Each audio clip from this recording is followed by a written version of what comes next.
আপনি তো কোনো আলেম নন, আপনি একজন সাইকোলজিস্ট। তারপরেও আপনি ধর্মের ব্যাপারে কথা বলেন। কোরআন যে অলৌকিক সেটা আপনি বুঝলেন কিভাবে? কোরআন যে অলৌকিক এটা আমি কিভাবে বুঝলাম? অ্যাজ আ সাইকোলজিস্ট এটার অনেকগুলো সুন্দর ওয়ে আছে যেটা মুসলমানরা জানে না, যেটাতে বোঝা যায় যে কোরআন কোনো মানুষের পক্ষে কখনো লেখা কোনো দিন সম্ভব ছিল না, কোনোভাবেই না।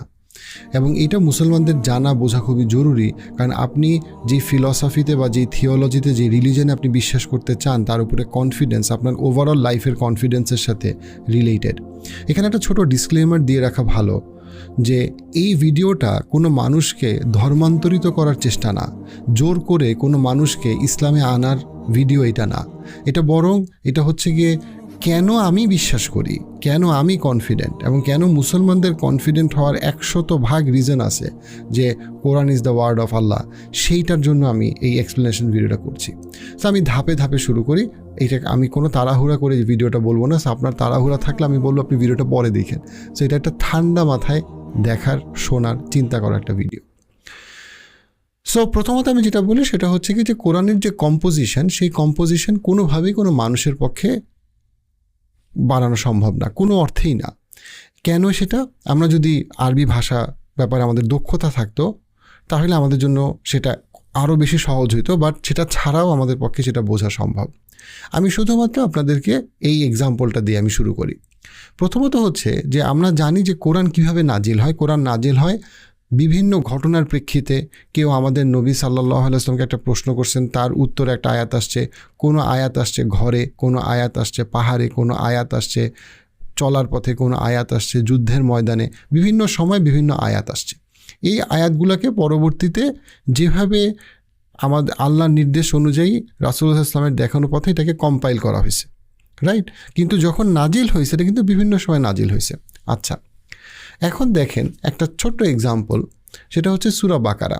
সূরা বাকারা এবং সূরা আলী ইমরানকে রাসূলুল্লাহ সাল্লাল্লাহু আলাইহি ওয়াসাল্লাম হাদিসে বলেছে এটা কোরআনের পিক। সব কিছু যেমন পিক থাকে, এটা কোরআনের পিক। আচ্ছা, সূরা বাকারাতে কতগুলো আয়াত আছে? সূরা বাকারাতে 286টা আয়াত আছে। আমি জাস্ট দেখাবো যে কনসেপ্টটাকে বলা হয়েছে ring composition. So ring composition এইটা একটা সুন্দর ডেমনস্ট্রেশন হচ্ছে যে এইখানে সূরা বাকারাতে 9টা ভাগে পুরা সূরাটাকে সুন্দরভাবে ভাগ করা যায়, এবং এটা যে কেউ যদি পড়ে আপনি বুঝতে পারবেন যে এখানে সূরাটায় 9টা ভাগ আছে, এরকম স্পষ্টভাবে 9টা ভাগ আছে, বা 9টা আপনার চিন্তা করতে পারেন 9টা সাব টপিক আছে। এই যে 9টা টপিক, এই 9টা টপিকের মধ্যে প্রথম টপিকটা কি যখন শুরু হয়েছে সেটা হচ্ছে গিয়ে আলিফ লাম মিম যালিকাল কিতাবু লা রাইবা ফি। এটা হচ্ছে গিয়ে বিশ্বাস, আমাদের যে তাওহীদ এবং বিশ্বাস এবং অবিশ্বাস রিলেটেড, রাইট? এবং এখানে হচ্ছে গিয়ে তাওহীদ আসছে, শিরক আসছে, কুফর আসছে। আবার আমি যদি 9 নাম্বারটা দেখি, সেই 9 নাম্বারটাও হচ্ছে গিয়ে আবার এই একই টপিকের, মানে শুরুরটা এবং শেষেরটা একই টপিকের। সেটা কি? সেটা অ্যাগেইন সেটা কী নিয়ে? যেমন আয়াত আসছে একদম লাস্টের দিকে, আমানা রসুল বিমা উনজিলা ইলাইহি মির রব্বিহি ওয়াল মুমিনুন। আবারও হচ্ছে গিয়ে বিশ্বাস নিয়ে, বিশ্বাস, তাওহীদ এবং তাওহীদে বিশ্বাসের বিভিন্ন দিক, সে বিষয়টা এখানে আসছে। আবার 2 নাম্বার যে গ্রুপটা, 2 নাম্বার যে সাব টপিকটা, সেই 2 নাম্বার সাব টপিকটা হচ্ছে গিয়ে সৃষ্টি এবং জ্ঞান নিয়ে। আবার 8 নাম্বার যে টপিকটা সেটাও হচ্ছে সৃষ্টি এবং জ্ঞান নিয়ে। 3 নাম্বার যে টপিকটা, সেই 3 নাম্বার হচ্ছে বিভিন্ন ল, জুরিসপ্রুডেন্স নিয়ে, বিভিন্ন নিয়ম কানুন, সেটা নিয়ে, বিভিন্ন কিভাবে করবা কিভাবে করবা না। আবার আমরা যদি 7 নাম্বারটা দেখি, দেন 7 নাম্বারটা আমরা যেটা দেখবো সেটা হচ্ছে গিয়ে লজ, যেটা মুসলমানদেরকে দেওয়া হয়েছে। কিন্তু এখানে একটা সুন্দর পার্থক্য আছে। 3 নাম্বার গ্রুপে যে নিয়মগুলা বা লগুলা দেওয়া হয়েছে, আইনগুলা দেওয়া হয়েছে, সেই আইনগুলা দেওয়া হয়েছে আমাদের পূর্ববর্তী জিউদেরকে, ইসরায়েলদেরকে, বনি ইসরায়েলকে। 7 নাম্বার গ্রুপে দেওয়া হয়েছে কাদেরকে? মুসলিমদেরকে। আচ্ছা, 4 নাম্বার গ্রুপে হচ্ছে গিয়ে কথা বলা হয়েছে কাদেরকে নিয়ে? ইব্রাহিম আলাইহিস সালামকে যে বিভিন্ন পরীক্ষা দেওয়া হয়েছে সেই পরীক্ষার ব্যাপারে। আর 6 নাম্বার গ্রুপে কী নিয়ে কথা বলা হয়েছে? সেটা হচ্ছে মুসলমানদেরকে যে বিভিন্ন সময় পরীক্ষা করা হবে সেই পরীক্ষার ব্যাপারে। 4 নাম্বার গ্রুপে ইব্রাহিম আলাইহিস সালামের পরীক্ষা নিয়ে কথা বলা হচ্ছে, আর 6 নাম্বার গ্রুপে মুসলমানদেরকে যে পরীক্ষা করা হবে সেই পরীক্ষার ব্যাপারে কথা বলা হচ্ছে।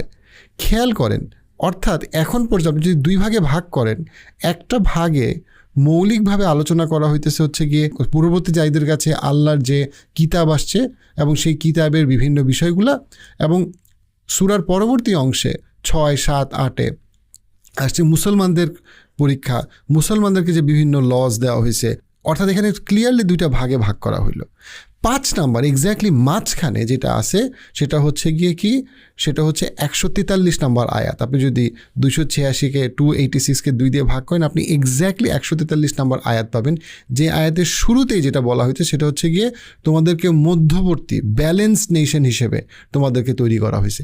এক্স্যাক্টলি 143 নাম্বার আয়াতে ব্যালেন্স নেশন হিসেবে তৈরি করা হয়েছে।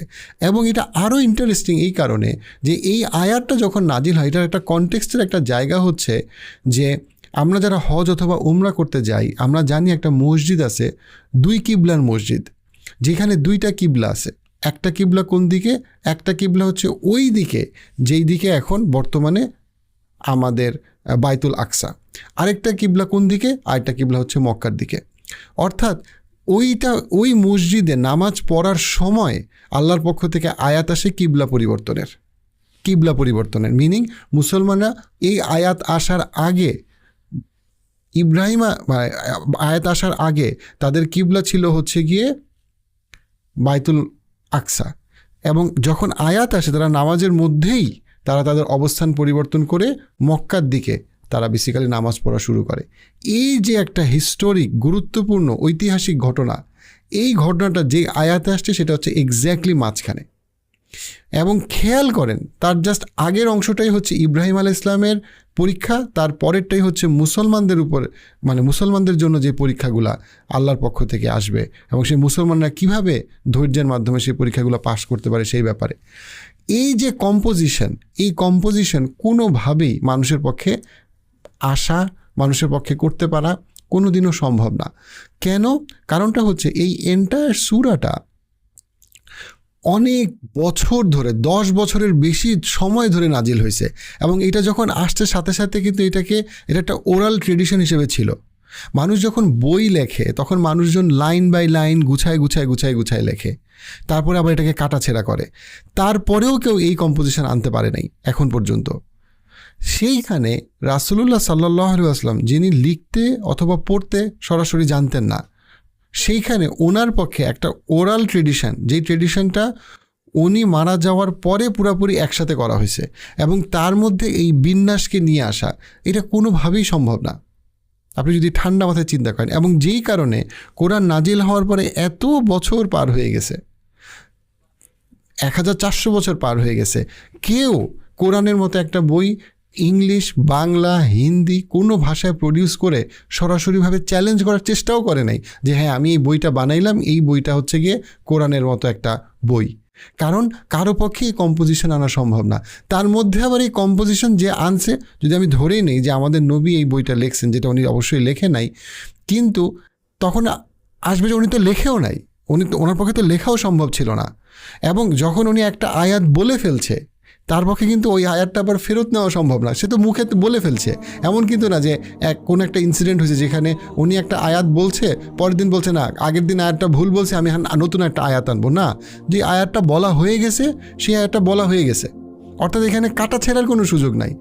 এবং একটা আয়াত নাজিল হয়েছে 5 বছর আগে, আরেকটা আয়াত নাজিল হয়েছে 5 বছর পরে, এবং এইগুলাকে একসাথে করে এই কম্পোজিশনটাকে নিয়ে আসা 286টা আয়াত যেখানে আছে, এটা কোনোভাবেই সম্ভব না। তার মধ্যে আবার যেখানে এইভাবে হিস্টোরিক যে ঘটনাগুলো, সেই ঘটনাগুলোকে এক্স্যাক্টলি ওই আয়াতের ওই পিন পয়েন্টে নিয়ে আসা, এটা কোনোভাবেই কোনো মানুষ কোনোদিন চেষ্টাও করবে না, পারা তো দূরের কথা। আমরা যদি তারপরে আরেকটু সামনে গিয়ে আয়াতুল কুরসির দিকে তাকাই, আমরা দেখব একটা তো হচ্ছে সূরা বাকারা, আবার সূরা বাকারার মধ্যে শ্রেষ্ঠ আয়াত যে আয়াতুল কুরসি, সেই আয়াতুল কুরসির মধ্যেও আমরা অসাধারণ কম্পোজিশন দেখতে। সো এই বলে আজকের ভিডিও শেষ করছি।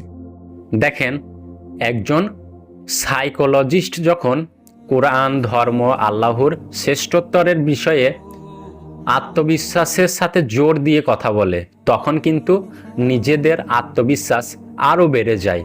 এটাকে 10% মানুষ বিরোধিতা করে এবং 90% মানুষ কিন্তু সাপোর্টও করে।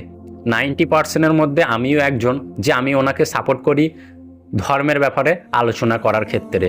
এবার একটা কথা হচ্ছে, কিছু মানুষ যখন ওনাকে বিরোধিতা করে যে উনি তো একজন সাইকোলজিস্ট, উনি কেন ধর্মের ব্যাপারে কথা বলবেন। ধর্মের কথা মানুষের কাছে প্রচার করতে গেলে কিন্তু আলেম হওয়াটাই জরুরি নয়। মানুষটা কে বলছে সেটা আমার মনে হয় যেন ম্যাটার করে না। মানুষটা কি বলছে, কার কথা বলছে। একজন মানুষ যখন আল্লাহ রসুলের কথা বলবেন এবং সত্য বলবেন, অবশ্যই আমরা তাকে সাপোর্ট করব, ভালোবাসবো, কারণ তিনি আল্লাহর কথা বলেন, তিনি আল্লাহর মহিমা বর্ণনা করেন।